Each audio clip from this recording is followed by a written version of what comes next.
arrival ko po sa Pinilangan Lakbay. Nandito po tayo ngayon sa Botolan.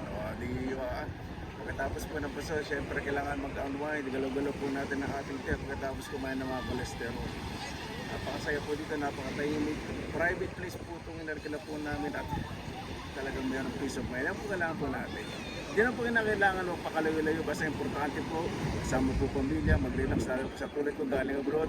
Kailangan po maging masaya. Para sama po ninyo.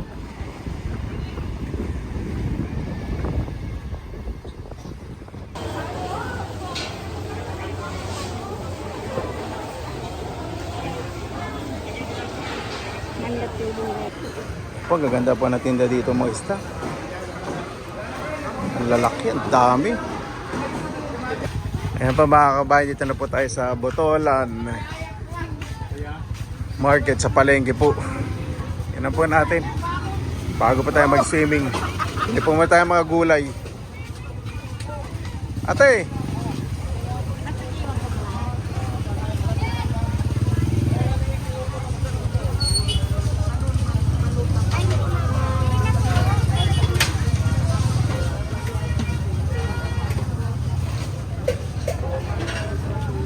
Bibinog, sanda, magagwati.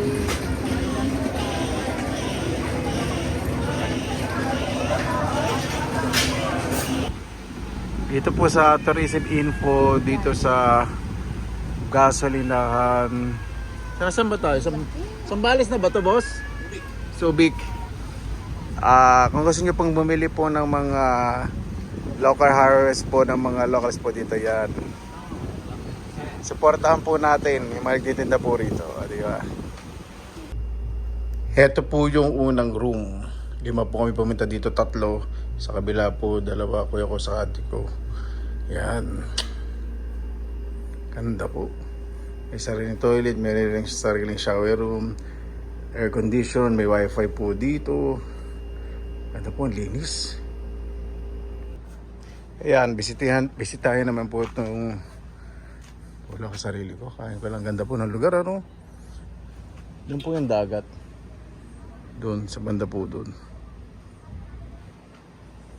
Tingnan po natin itong kabila. Ayan po, baka nilak na yan. Sa labas po kagandahan. May sariling upuan. May isa doon din po sa kabila. May sariling lababo. Bukas pa to. Ay, nakalak. Lahat kuya. Tapos may grilling place. Ganda po. Yung may-ari po, mahilig po magtanim. Meron din pong small pool po doon kasi may mga bata din daw po mahilig mag-swimming sa swimming pool. May mga takot din po kasi sa dagat ng mga bata. Ayan po, diba, napakaganda po ng walking path papunta po sa dagat. Ayan po mga kababayan, maganda yung tubig. Saka maganda tong sand.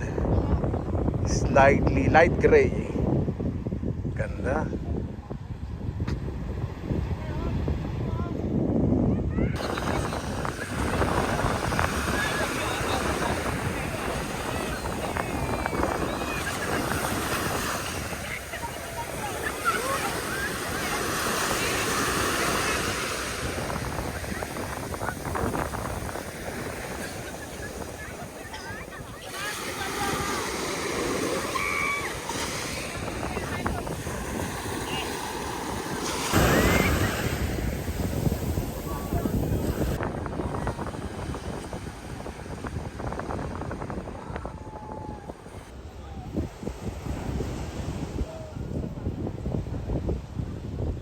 Yan, dito po kami sa Haven Resort po dito sa Botolan. Napakaganda po. Okay naman dyan, boss.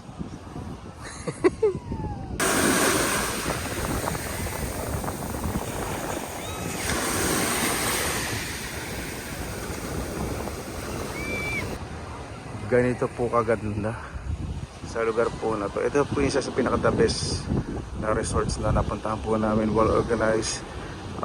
Yung room talaga class A po, pang condo style.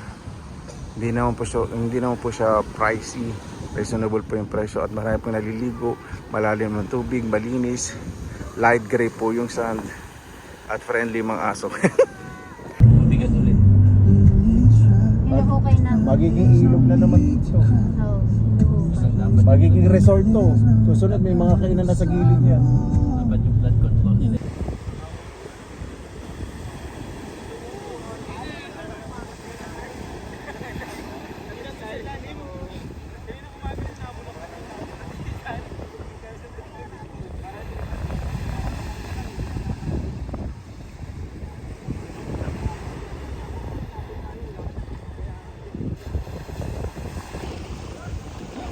Ito po yung isa sa pinakamasarap yung wiki sa Pilipinas.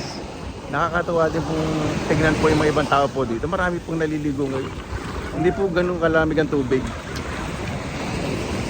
Napag-uwi po tayo sa Pilipinas. Diyan lang po natin lalo kasama po yung mga mahal natin sa buhay. Yan po yung pinaka-importante.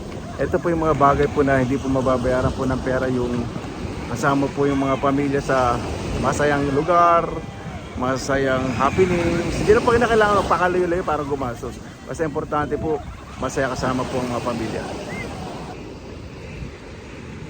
Alam po ninyo mga kabayan, sobrang nagpapasalamat po sa Panginoon kasi yung mga gantong bagay na naranasan ko po, mga dating pinapangarap po, nagagawa ko po. Ingatan po natin nilikha po ng mga Panginoon dahil dito po nanggagaling lahat ng ating pangangailangan. Sobrang nagpapasalamat po ako dahil buhay pa po ang mga magulang ko. At kahit paano naipapasyal ko po yung mga kapatid ko po. Hindi na po kailangan talagang gumastos po para maging masaya. Siyempre ako minsan lang po umuwi sa Pilipinas.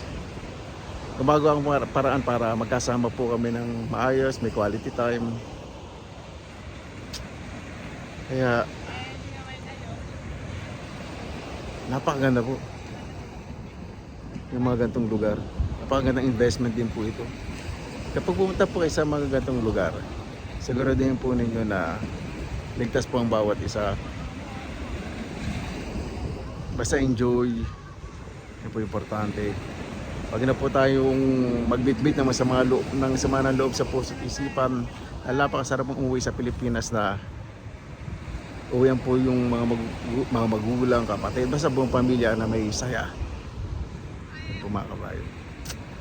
Wala, medyo nalulungkot din po kasi malapit na rin po bumalik sa Finland after New Year. Kahit hinanamnam ko po bawat araw po dito sa Pilipinas. Paano po mga kabayan? Maraming salamat na po sa inyong oras na ilan sa Pinilakan Lakbay. Pangalagaan po natin ang ating kaligasan dahil dito po talaga nanggagaling ang ating lahat ng pangangailangan. Pairanin po natin ang pagmamahal sa ating puso at isipan, lalo na po sa mga OFW, non-OFW na minsan lang umuwi. Kung may mga mahal kayo sa buhay na malayo po sa inyo, lagi po kumustahin. Napakahalaga po sa kanila po nun. Hindi po lahat na nakikita po ninyo sa social media na masaya minsan, hindi po ganun araw-araw po ang buhay po nila. Yun lang po yung araw po na masaya lang po sila para makapagpahinga po sa mga trabaho. Basta lagi po tayong positive vibes, good vibes. God bless, ngayon po lagi, magandang araw. Laban lang!